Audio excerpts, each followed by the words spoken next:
right, welcome back. In this segment, we're going to get into a little bit more on succession in the primary world, but go to the aquatic succession rather than terrestrial. And then we're going to go into secondary succession. Before I jump too far into that, I am reminded or told that there is, here in Syracuse, you can drive, it's probably less than an hour from here, to a nice little park that has all those stages of primary succession on Lake Ontario, I believe. And it's called Southwick. Ooh, I've heard voices.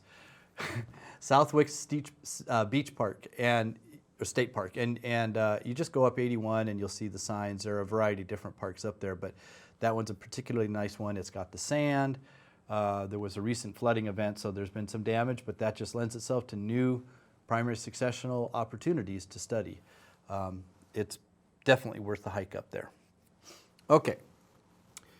Today we're going to talk, as I said, about succession in aquatic systems, and this image from your book kind of gives you a schematic of two different stories with shallow water, lakes and ponds, okay? And the upper panels, which are labeled A, the lake is colonized by plants, and then sediment forms at the bottom. It's actually happening in both.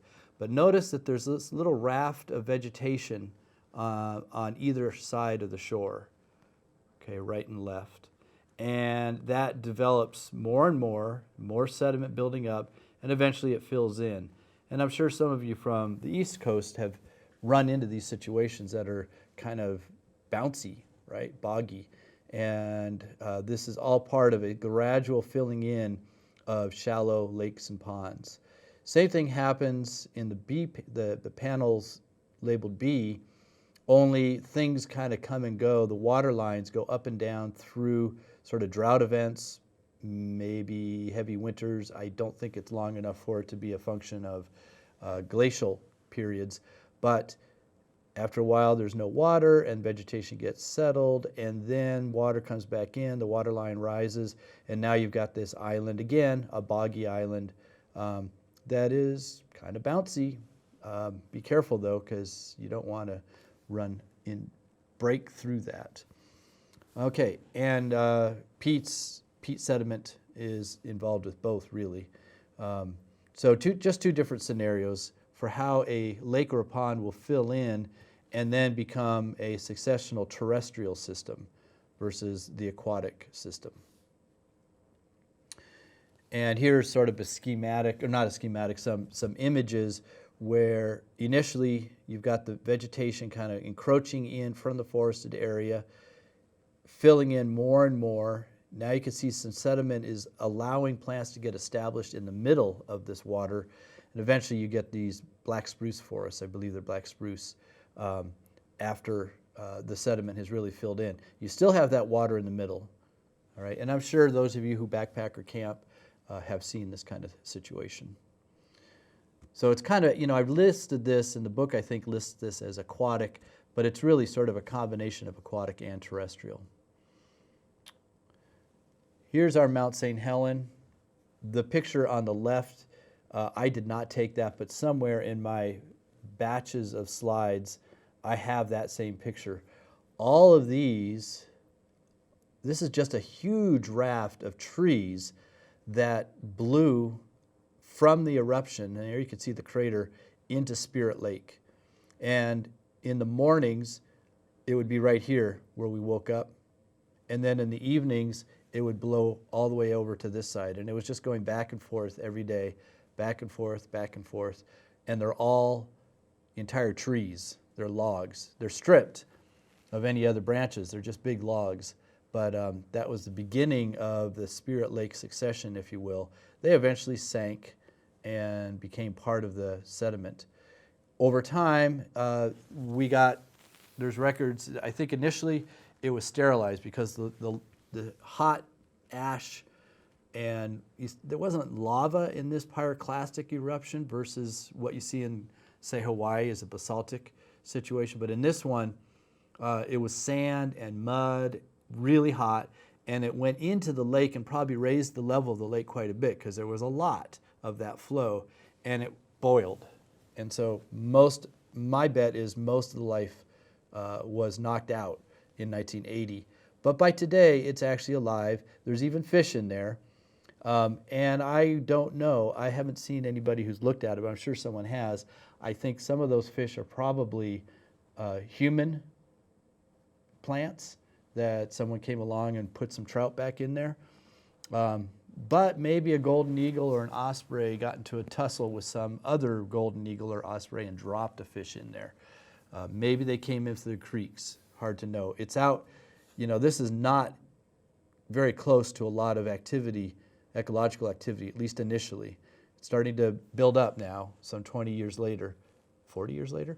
But yeah, anyway, the lake is now on its way to becoming a healthy lake again. Okay, this moves us into secondary succession now. And oldfield succession is a big topic in eastern deciduous forests. People love to get in and find old farmlands that have been lying fallow for a long time, and then you can see different trees getting established in those farmlands. It's called old field because it was an old farmland from a homesteader or something.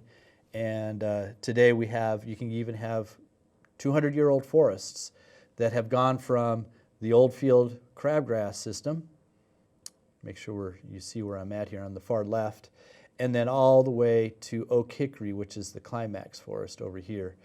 And in between, there's ragweed, there's various sort of stages called sears, stages of succession. And you know that you're in a stand, so to speak, that's 30 to 25 years old if you've got a lot of broom sedge, some shrubs, and a few pines. If you've got mostly a pine forest with some hardwood understory, you're looking at 25 to 100-year-old stand. 100 to 200 if you've got a few pines left, but now it's mostly oak and hickory. And then if it's just oak and hickory, that's the climax, 200-year-old. So you could actually age your plots based on the tree composition. Okay, very well-defined succession in old fields. And I like this image because, there was a time when I watched a movie called something about baseball fields, and the guy said to the fellow who was making his fields, "If you build it, they will come." And I think the Field of Dreams, wow, I'm getting voices today. In the old baseball players who had died, he would build, I think he built it in his backyard, and the ghosts started coming back and playing, and it was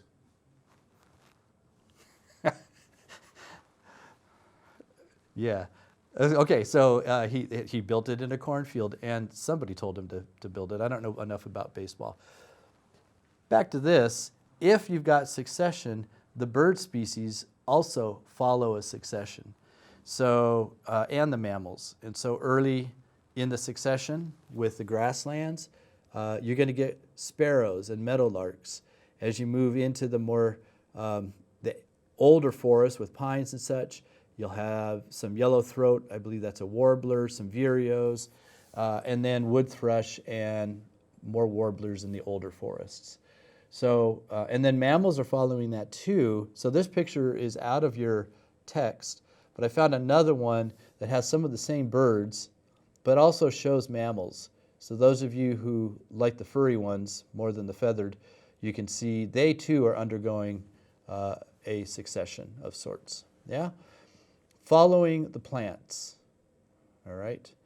So, and I like this idea of if you build it, they will come. At the end of the lecture on succession, I'm going to show you a restoration project that we just finished.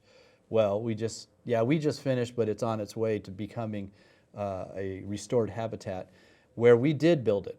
We pushed succession along and helped it get to the stage that we wanted. And I'll explain that in a little while. All right, now, as far as I know, when Clements used the word climax, he wasn't talking about an endpoint necessarily. That's the way we usually think of it. These are some more slides that show you sort of the changes in the forest at a site. But what Clements meant by climax isn't sort of this is the ultimate, this is it, the end point. He was saying these are the trees that belong there or will be there, and largely they're there because of climate, right? So if you're in a tropical system, you'll have a certain tree assemblage. If you're out in the desert, there'll be a plant assemblage. I won't say trees, unless you want to call maybe a saguaro cactus or a Joshua tree. It's kind of morphing our definitions a bit. But anyway, driven by climate, okay? If it's really moist and warm and rain all the time and tropical, you get one assemblage. If it's up here in our eastern deciduous forests, you get a different set assemblage. And clearly climate, temperature, and moisture are huge for those, all right? So don't get stuck on that climax community idea as sort of the end point. I think people did for a long time, and now we're trying to, I said in the earlier slide that successions can have multiple different endpoints, right? So you could have a variety of different climax communities, even alternate states, which I was able to see in my work out west. I won't go there though. All right, as succession happens, species richness, something we'll be digging into a little bit more later, but species richness, just the raw count of species, increases quite rapidly initially. Then it levels off, and then there's a decline because the climax forest, there's only certain species that can establish in the shady environment. Is one way, one type of community where this happens. And so, yeah, in all of these, and so we've got woody plants in the upper panel, we have birds in the middle panel, we have inverts and algae. You can see it's the same shaped curve. Richness, that is the numbers of species going up initially in all three, and then plateauing off. The woody plants are just kind of stabilizing. They haven't fallen off after 160 years, but that's going to start happening because those forests ought to have a reset, or they're going to start losing some of the early establishing trees or woody plants. Do note that richness is the same on the y-axis for all three of these groups, algae and invertebrates, birds, and woody plants, but the scale changes. So with the algae and the inverts, only 6 species. With the birds, maybe up to 25. And with the woody plants, you're up to 55. Let me just suggest with the inverts, it ain't 6. That's a gross underestimate. It's just that we can't identify the buggers.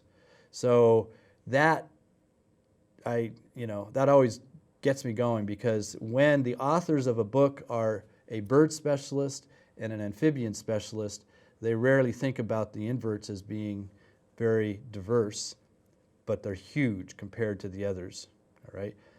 So they're going to be even more diverse than the woody plants. So just let me throw that out there. Okay, and you would see these same kind of patterns in intertidal zones. Oh, I guess that's what they're showing here, algae and inverts in the intertidals. Okay. Okay, I guess fair enough. I maybe was overspeaking. I thought this was all in our forests. So these numbers work for the intertidal, but they would not work for the soil inverts, which in my class we go out and collect at Heiberg Forest, and we look at the diversity, and you'll quickly learn that we don't really have a good handle of the species because there aren't enough people studying the micro-inverts in soils in our eastern deciduous forests. So I'm sure the numbers would get past 50 pretty quickly, probably just with mites, let alone collembola. Okay. Now, going back to Glacier Bay, remember I said when I showed that slide that that's a really classic example of succession. And spruce trees are sort of the dominant late successional species up there. But researchers were trying to figure out something. They wondered where the spruce can get established. Why is it just in the late successional habitats? So if you look at germination of viable seeds in a pioneer early stage forest, plenty of germination out there, okay? Low shrubs, plenty of germination, right? Alder stands, spruce stands, plenty of germination, maybe not so much in the alder. So why wasn't spruce everywhere? Why is it really just dominating in the latest stage? Because the seeds, if they get there, can germinate.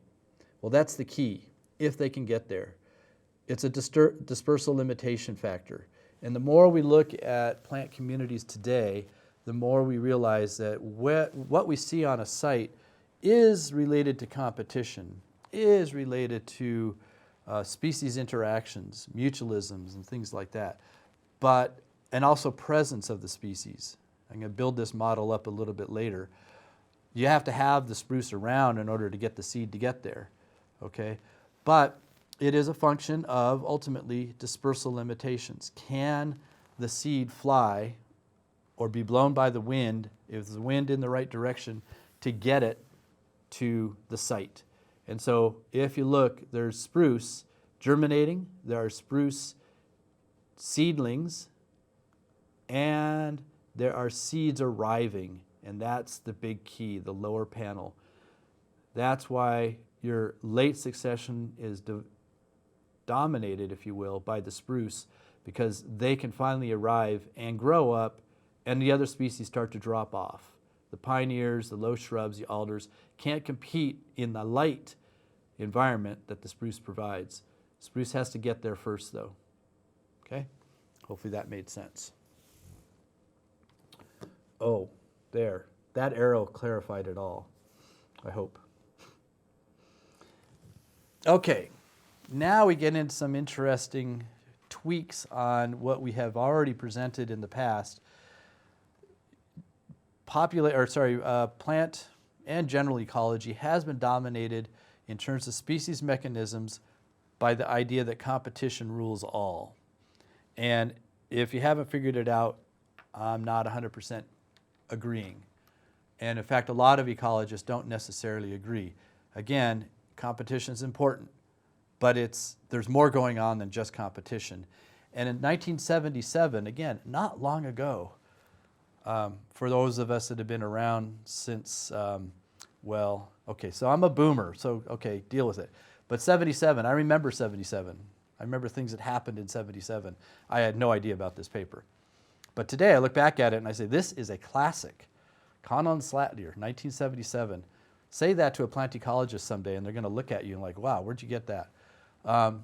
They went beyond competition. They saw species interactions that were more complicated, and they thought outside of the box, bottom line. Connell, by the way, this is the guy that studied the barnacles on the intertidal zones, Joseph Connell at UC Santa Barbara. Guy has had a very large impact in ecology. And here he's working with someone and they're working on a plant ecology, but basically he's able to see the same patterns that he was observing in his intertidal zones and basically come up with a model that allows the same concepts to work in both plant terrestrial systems and intertidal aquatic systems. Okay, so they came up with 3 new concepts. Facilitation, inhibition, and tolerance. I'll give you some examples of all 3 of those in a minute. And then I'm adding kind of this 4th one, the dispersal limitation idea. And I just gave you that slide with why the spruce were really only in the really old stands, because they have to get there. But once they're there, they take over. And Hubble's null hypothesis, I'll come back to that one more time later in a little bit, but he studied in the tropics, and he had some interesting ideas that sometimes it's called dispersal limitation, sometimes it's called priority effect. Whoever gets there first gets there, all right? First come, first serve. I don't know how you want to put it. So we'll look at that in a little bit. The first one is facilitation, and that's a picture of an alder which has nitrogen-fixing bacteria in the group Frankia. And so it's basically developing in the soil, fertilizing it over time. It basically decomposes, and with that decomposition, the leaf litter is loaded with nitrogen. It's high nitrogen, it's not loaded, but it's higher than the surrounding plant species are providing, and therefore the soil becomes enriched for nitrogen, which is the #1 limiting nutrient in these stands, followed quickly by phosphorus.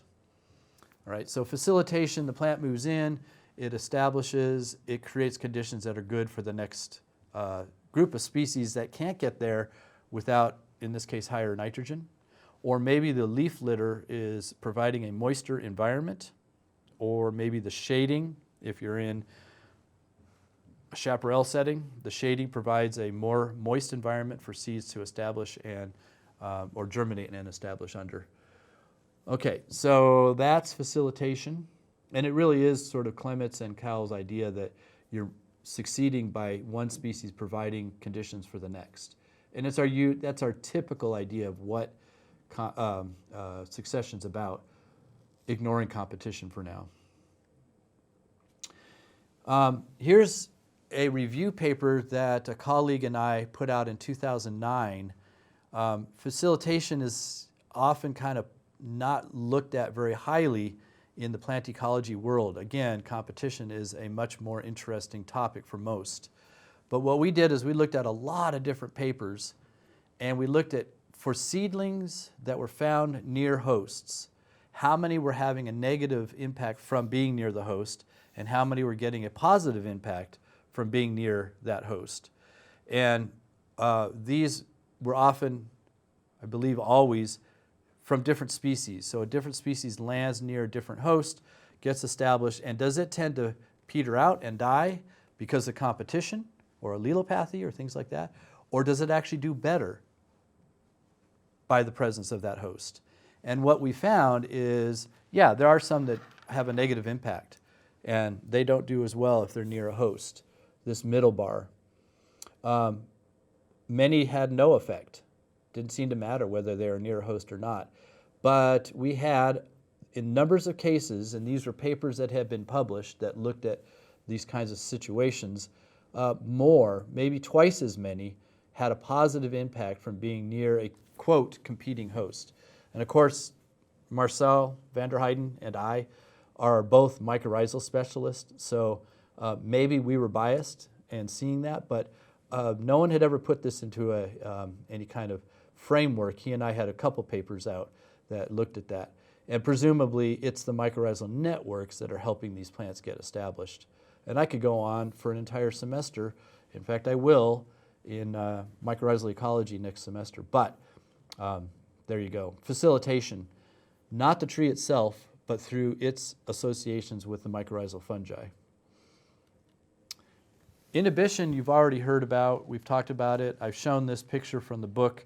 From allelopathic interactions, the casuarina has kind of chemicals that inhibit germination and root growth of other species.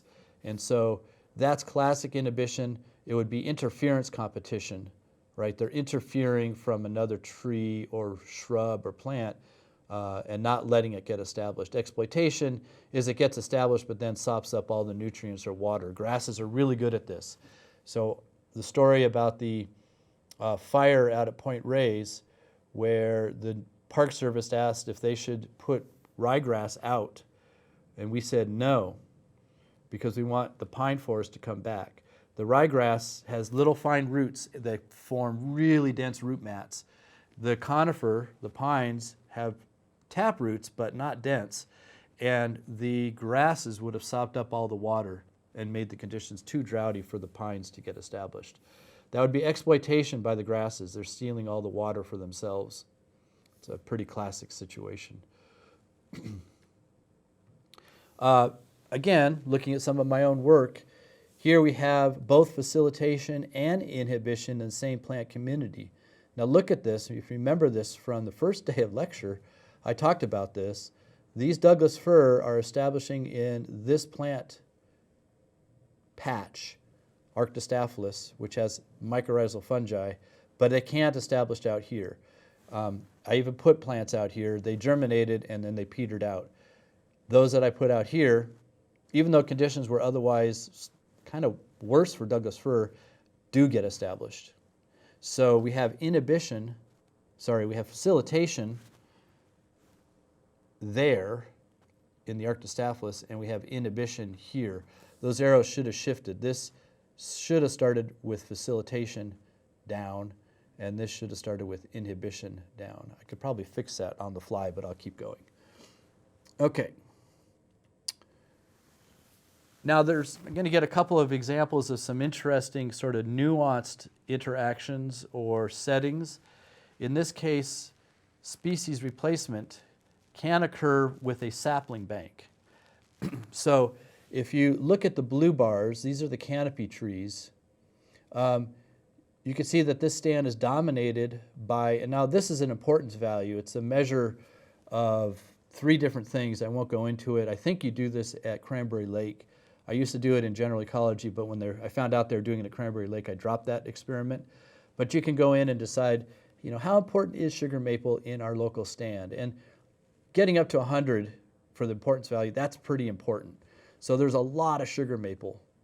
There's also 70 in the IV of the American beech. So this is a sugar maple beech stand. Little bit of oak, and then some other species that are in there. Okay, this is the canopy again, the blue bars. Then you go into the understory and measure the importance values, and you see that, yeah, sugar maple is establishing. It's going to continue to have a presence in that stand in 100 years. Same with the beech. In fact, maybe more so. Seem to be more getting established than existing in the canopy. But look at red oak and white oak. No regeneration. And a lot of ecologists are trying to figure that one out. It may have a lot to do with deer eating those seedlings. But there are other factors as well. Red maple, kind of there, kind of will be there. Black cherry seems to be doing better. And then you're not going to see tulip poplar or hickory over time unless there's a major disturbance that'll set the system back and allow those two to have a better presence. So that's called a sapling bank. These orangish bars or red bars, orange, and you can see that this sapling bank tells you that you're going to go from sugar maple beech cherry, actually sugar maple beech oak, to sugar maple beech cherry in time because of those orange. Okay? Probably still be some oaks in there, but not as many. And I think I did mention some time ago also that in the West, those Cascadian forests in Oregon and such, the hemlock can lie, and Douglas fir for that matter for a while, can be in the understory and just wait for a tree to fall to create a light gap, and then they grow into that light gap. The Douglas fir could do. You can find some really interesting sort of shapes of those trees. They're not all straight poles that we like to see. That's a sapling bank, and there are many species actually. The hemlock does that more so than the Douglas fir. Okay, the last mechanism that Connell and Slatyer talked about was tolerance, and this is where the sapling bank comes into play. Under this mechanism, early stages are dominated by the poor competitors. It's kind of an interesting semantic thing, but I sometimes say, wait, no, they're good competitors. They get there first. That's a competitive strategy, but we tend to not to accept that as a good competitive strategy. But the early colonizers, so you could think of dandelions as incredibly competitive, but if you get a forest developed, they cannot make enough sugar in a shaded environment, so they're only in open fields. Superior competitors, those that can live in low light, for instance, are in the climax group. They grow more slowly and they express their dominance later. So going back to this slide, you can see that the sugar maple, the beech, those guys are good competitors. They're going to do really well in that forest over time. Same with the black cherry. Tulip poplar, hickory, not so much.